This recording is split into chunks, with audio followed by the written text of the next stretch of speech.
good afternoon, everybody, and welcome to our presentation about our school, Saba Comprehensive School. So who are we? My name is Tracy Zagers Julijnes, and I'm from Saba. For the past 3 generations, my family has been from Saba. I've been teaching at the Saba Comprehensive School for the past 20 years. Almost 20, and I teach Spanish there, and I also am part of the management team, and I was the vocational department leader, and then lower forms and pro, and now I'm the lower forms department leader. Yeah, this is my colleague. My name is Julijnes Woods. I am a English and Dutch as a foreign language teacher at Saba Comprehensive School. I recently started, so in the school year 2021. So I'm just starting out. I was born on the island of Bonaire, and my mom is from Saba, so that's why I grew up on Saba. And a fun fact, Julijnes used to be my student. Ah, nice. So where are we from? You kind of heard a little bit already from Petra. But we're from Saba, the unspoiled queen of the Caribbean.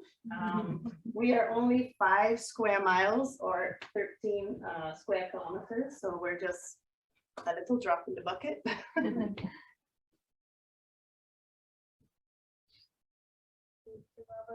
Video, but I don't know if it would work. The problem is with the, now that we're connected to Zoom and sharing there, Yeah. because the same as mine, it might be, yeah, there'll be echo.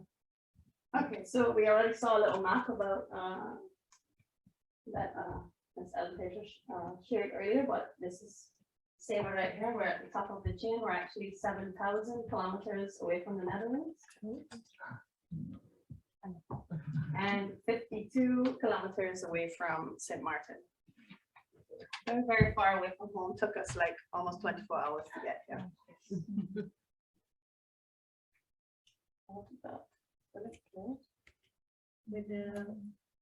With being on Zoom, it's going to echo. Yeah. When it's not even allow me to. Okay.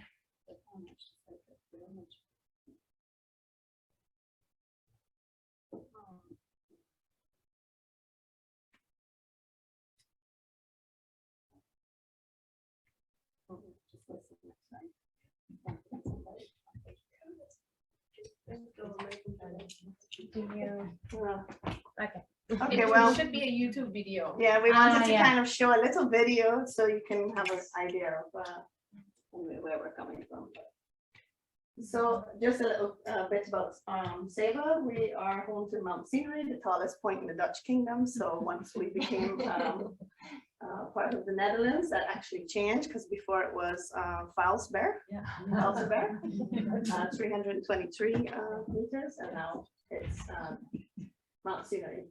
There's actually a little video you can probably find on YouTube where the mayor of the town took up the marker for the highest point, and it's now actually at the top of Mount Scenery. We're also ranked the top 10 in the world for scuba diving. So a lot of people come there for hiking, diving. We are home to the largest submarine atoll in the Atlantic Ocean. It's called the Saba Bank. And we're also home to the shortest commercial runway in the world, only 400 meters. So for us, landing here is like normal or taking off, piece of cake, but a lot of persons who visit, they find this quite scary. I do as well. And somewhere around here is my house. Yes. So this is our school right here. It's a combination. It's a combination of the primary school. Of course, we're separate. The primary school starts here, and this is our gym. And then we have the high school. So the secondary school, Saba Comprehensive School. Yeah, and today we have with us 2 past teachers, teacher English. She used to work at the primary school there, and my friend Petra. She used to work at the Saba Comprehensive School with us. This is actually Julijnes in my classroom. This is our new parking lot. So you can park on the edge of the cliff. And here in the background, you can see St. Eustatius and other islands below. Okay, so what kind of school is Saba Comprehensive School?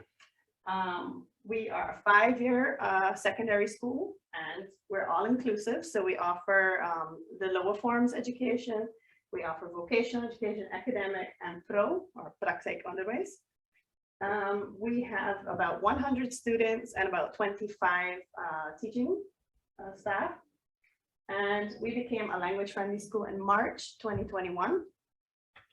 And our main official language of instruction is actually English since 1986.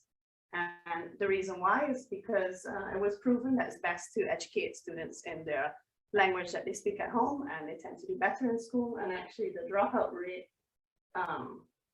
decreased by like over 80% once that happened.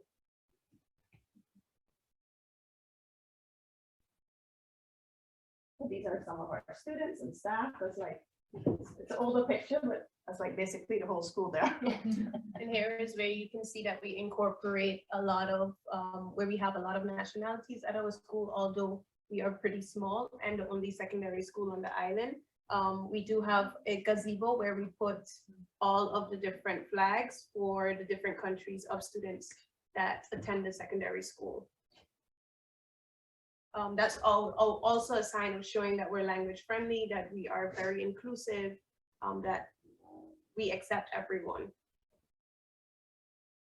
I forgot to mention the ages of our students. So we teach students between the ages of 12 to 18.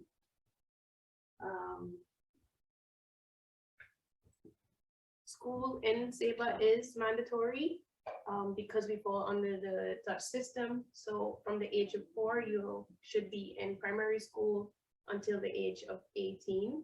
Or until you receive your START qualification. Yeah. As I mentioned earlier, English is the language of instruction, official, like the language in the school, but we do also offer Dutch. It's mandatory. All the years they have about 4 periods of Dutch of 45 minutes. And also Spanish is mandatory in years 1 to 3 and optional in years 4 and 5. And you can see all the flags of the many different nationalities of our students and our teachers. So it's about 24, 25 different nationalities. So it's quite a lot for just a tiny little school. These are some of the languages that our teachers and students speak, and you would hear it when you're walking around in the school. Different variations of English. You'll hear British English, American English, Saban Lexified Creole, as it's called now, or just Saban English. Spanish, Dutch, French, Haitian Creole, Jamaican Creole, Papiamento, Sarantongo, German, Afrikaans, Czech, and Filipino. These are like some of the recent ones that we just had students migrate to our island, or teachers. And one of the reasons I want to say that I feel so passionate about our school becoming language friendly is because I actually went through this where I was discriminated against or made to feel less because of my language. I can always remember coming back from college. I went out to dinner with my Saban family, and actually the owner of the restaurant, she came over, she's like, "You went all the way to the States and you came back speaking like that?" So I was speaking in my Saban Lexified Creole, and she was really making me feel terrible for speaking my language. And I'm like, I went to the States and I outperformed the Americans in the class in English. So I think now that I'm home and I'm with my family, I should be feeling okay to speak my language. So I would never want for my students to feel that same way. So I feel very passionate about it. So what goes well at our school? As a language-friendly school, as Julijnes mentioned, we have all the country flags around our gazebo of our staff and students in the center of our school. We have a lot of signs at our school in English and also some in Spanish. Our Hispanic, so recently I did a language survey amongst mainly our Spanish and Dutch students, because of all of them, those are the ones we have the most students of. Hispanic background or Dutch, and our Hispanic students feel that their language is welcome and valued at the school. We would send home written communication at times in Spanish, and if needed, we do conduct meetings as well for the parents in Spanish.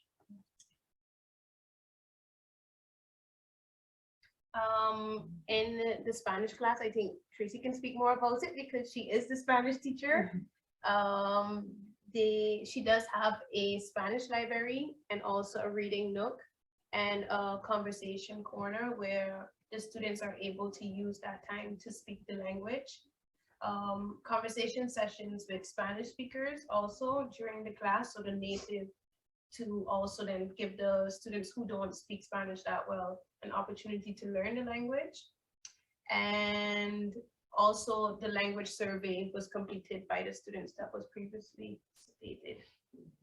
Yes, I kind of did a little makeover in my room this past year, and yeah, now we have this conversation corner, rincón de conversación, and I invite in native speakers from the community, sometimes parents, sometimes workers in the school, to speak in Spanish with the students to help them practice their Spanish. And I also, the students in the class, the Spanish speakers, they will assist those who are non-natives also with conversation. So what else is going well for us? Like one thing we're doing this year, we have a student who came from Colombia, and she only spoke Spanish, and she had to take science and all these other classes, and she really was lost. So what we did is we ordered actually textbooks in Spanish, and she's in the class where they're teaching the science in English, but then she has the textbook so she can learn it in her language and still understand what's going on in class. Also, what some of our teachers are doing when they show videos, they would include the subtitles in Spanish to help our native Spanish speakers. We do have a language ambassadors mentorship program for Spanish where they speak like 1 hour per week with our students to practice their language skills. And we recently have an ESL tutor for Spanish speaking students. We allow the use of translators for our non-English speakers in class. And yearly now is something we started with. I think maybe this will be our 3rd school year. We have our cultural family barbecue and potluck, where all the nationalities in the school, they would bring foods from the country and tell about their country in their language. And also fairly recently, there's been more of a movement towards accepting our Saban English.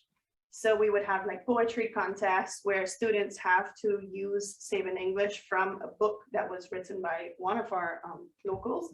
It's called a lee chip. That means a little bit in Saban English.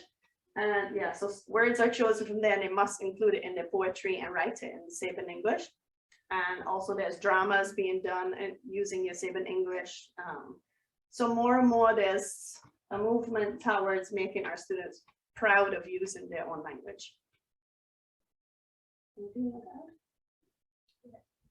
So what are some of the challenges that we face at Saba Comprehensive School? Because I don't want to just paint a rosy picture that everything's perfect, but we do have some challenges, and that is the continuity and stability in the Dutch department.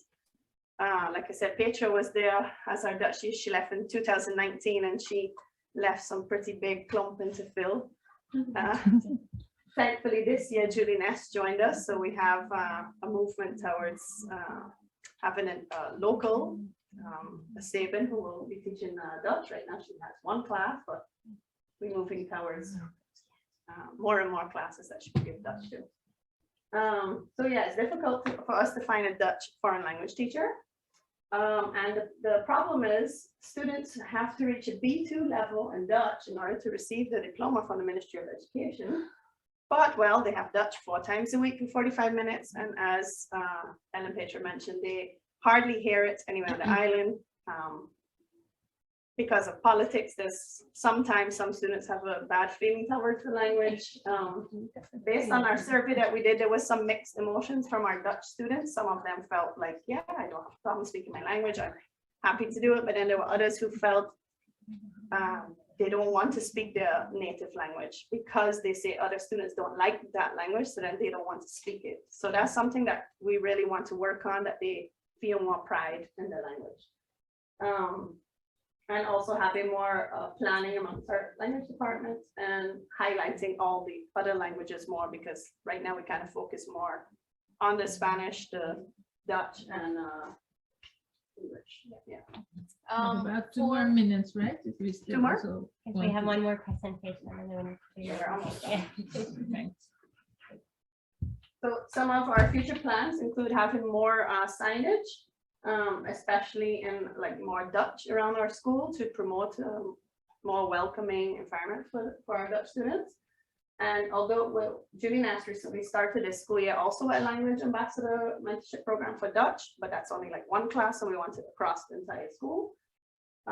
Petra and I had started up a language club, so we'd like to kind of revive that again. It's been kind of difficult because, like I said, it's hard to find a Dutch teacher. And then we've kind of been in and out of Dutch teachers. It's kind of been hard to have some stability there to continue with it. More reflection as a team and finding more ways how we can promote instruction in the foreign languages. And we have a plan for in June to make a language village as well. And I think in Dutch you call it taaldoor.